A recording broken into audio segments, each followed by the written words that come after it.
everyone. It's Nancy, your favorite innkeeper from Old Square Inn in Mount Joy, Pennsylvania in beautiful Lancaster County.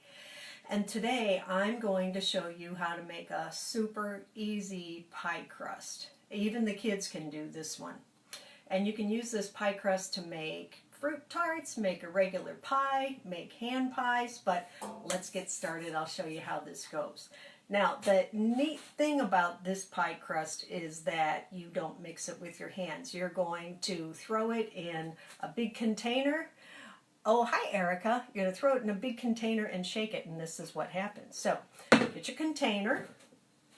And I started with a container like this. Hi, Joe. It took longer to shake it in a container like this than like this.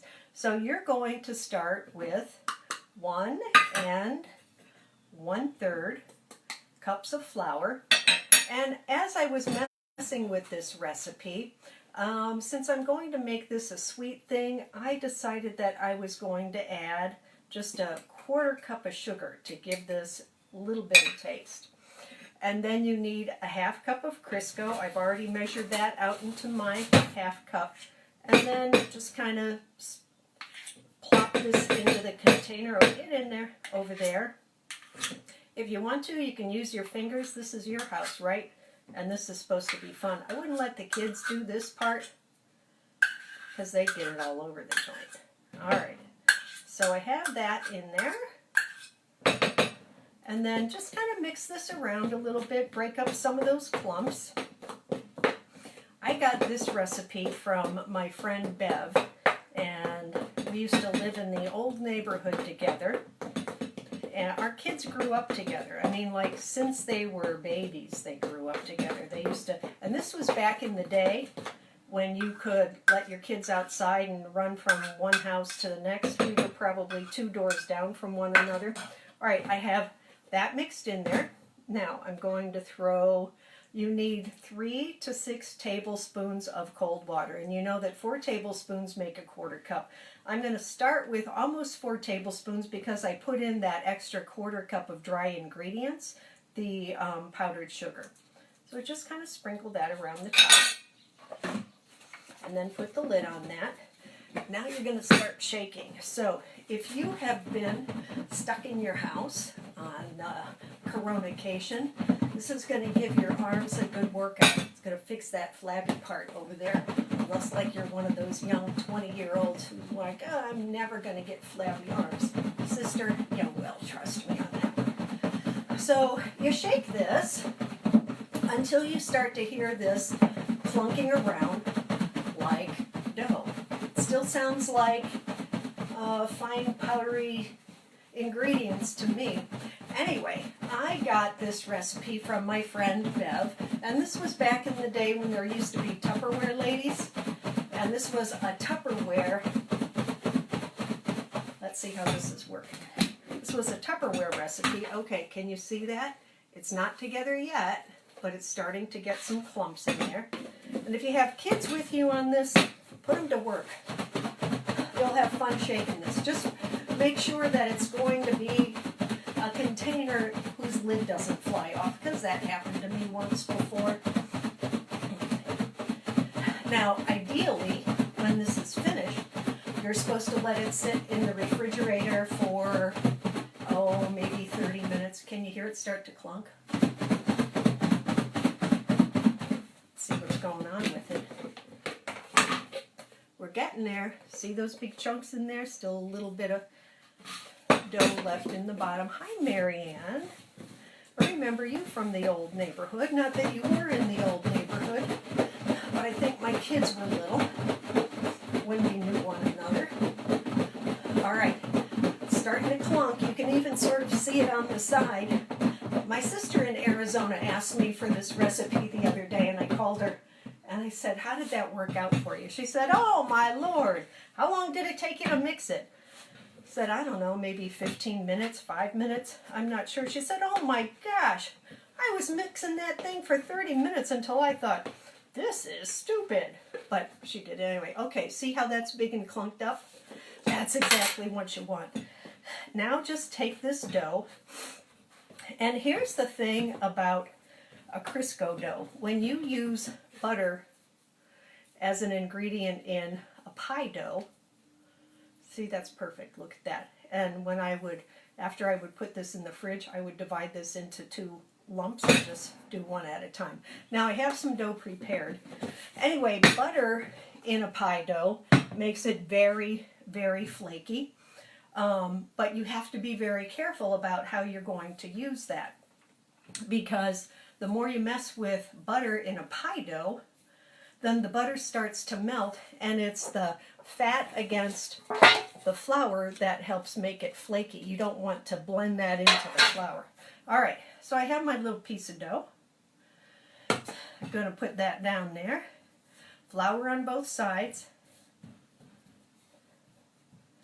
And the nice thing about this dough, too, is that you can mess with it a little bit. So it's not real fussy. I'm going to roll this out to about a quarter thickness, maybe. The other thing I like about putting the powdered sugar in here is that it makes the dough a little bit more workable, especially if you're doing this with kids. It's an easy pie crust for kids. Okay. Can you see that from where you are? There we go. All right, now, a couple of ways you can do this. I have this handy dandy cut and seal that I got from Pampered Chef. Actually, when the kids were little, we used to make peanut butter and jelly sandwiches for them out of this. But we're going to pretend you don't have one of these Pampered Chef seal and deal things. And instead, we're going to use these glasses. This is just a small juice glass. You could use whatever size you want. Cut out a couple of circles. There we go. Okay, I'm going to put those on my tray. I'll show you that in a minute. But what else I like about this pie dough is that you can very tenderly put this back together. Now, you know, the more flour that you add to this, the thicker and the tougher that the dough is going to be. But you know what? This is a fun thing. You're at home, enjoy these days, because one day you're going to want these days back when you've been stuck inside and with your family and not spending money. Now, you won't want the illness, but you're going to want these days back. So make the most of them, have some fun. All right, I'm going to cut out another circle. Put that on my tray. Okay, dough, you go over there. Have you ever been in this kitchen? Marianne, I know that you haven't. And I know that Erica, you haven't, but Joe has. And this is like the tiniest little kitchen you ever wanted to see. The kitchen itself is huge. This workspace is minuscule. So what you see right here is about the amount of workspace there is. All right.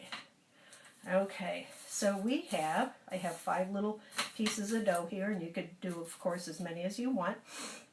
So for my filling, I'm going to do this. I have some cut up pears. I have some sliced pears. I have some pie filling that I have left over. Just cut these up this morning, and I don't like my things very sweet, but I am going to add just a little bit of sugar to this, a little bit of sugar to that. Now, what you need to know is the sugar is going to make it brown more quickly, so you really want to pay attention to these. If you were with me last week, you saw me burn up the apple on the grill. You got to pay attention. All right, so on this one, I'm just going to put a couple of these little cherries. That's so nice. And on this one, I'm going to put some of these chopped up pears. But before I do that, I have this delicious jam. It's a raspberry jam. Put a little bit of that on it. Get on. Spread that around. Now, you don't want too much because these aren't very big things, and the filling tends to spread out. Okay, get on there, pears. A couple of little pears right there for you. And on this last one, I'm going to make this one just a little fruit tart. So I'm going to take this again, the jam, put some jam on there. I love raspberry jam, so good. And then I'll take some of these little pears that I sliced up. And I'm using pears because I have nothing else. Although pears are good. If I had apples, I would use that too. This is not cooked fruit. You could cook it ahead of time if you want to, but you don't even really need to do that. All right, now I'm going to put the tops on these, and I'm just going to take a little bit of water. Where did I put my water? Here it is. And I'm going to run my finger around this. This is just going to help the tops to stick down when you want to do that. Okay. Then these tops go on. Come on, get on there. I press them down just a little bit. You can see that that is starting to open up a little bit. That's okay. These are fun. And they are also delicious. Okay, so I have the tops on those. Take a little fork, press around the side to seal these in. And if you didn't already have a little tear on the top, what you would want to do is slice, just put a little slice in the top of it. There you go. Get that done. And then these are going to go in the oven at 425 for about, I would say, 10 to 13 minutes. It's going to depend on your oven. It's going to depend on how thick you make these, but really you have to keep your eyes on these. Okay, so this is going to go in the oven, 425 for 10 to 15 minutes, and let me show you what they look like when they come out. All right, this is what mine looked like. Now this is just the pear on top. That's really kind of ugly. I wouldn't serve that to anybody. And then these are the little hand pies. These are the hand pies that have some sugar in them already, and these are the hand pies without the sugar. I forgot to tell you this, and I'll show you what happened. Before you put these in the oven, be sure you brush the tops with a little bit of egg wash. On my first batch, I forgot to do that, so I thought, oh, I'm going to be smart. I'm going to pull those out of the oven, and I'm going to put some egg wash on top of those, and then they're going to be beautiful. Well, they weren't. Let me show you what happened to them. This was my first batch. Yeah, you can't pull something out of the oven and then try to brush something on top of it. It doesn't work, but those will be good for later. So, these powdered sugar makes everything look lovely. So I might throw a little bit of powdered sugar on that. And maybe a little bit of powdered sugar on this. That's what I would do before I would serve these. That looks pretty good. With coffee this morning, that's going to be delicious. Let's just put this on a plate. Here we go. That looks good. Now we have to make some coffee. All right, so let's break into that. Oh, that looks yummy. Look at that. That is really good. I have powdered sugar all over my face. All right, now it's your turn to try. When you get these out of the oven, take a picture, post it, and let's see how you did with everything over there. All right, hi Robert. Hi Linda. How's everybody doing today? Good to see some of you guys I haven't heard from in a while. All right. So on Wednesday, we're going to be making stromboli. You need frozen bread dough for that. Maybe you can get it, maybe you can't, but take a look anyway. All right, I am Nancy, your favorite innkeeper from Old Square Inn in Mount Joy, Pennsylvania in beautiful Lancaster County, bringing you delicious hand pies. See you on Wednesday. Bye-bye.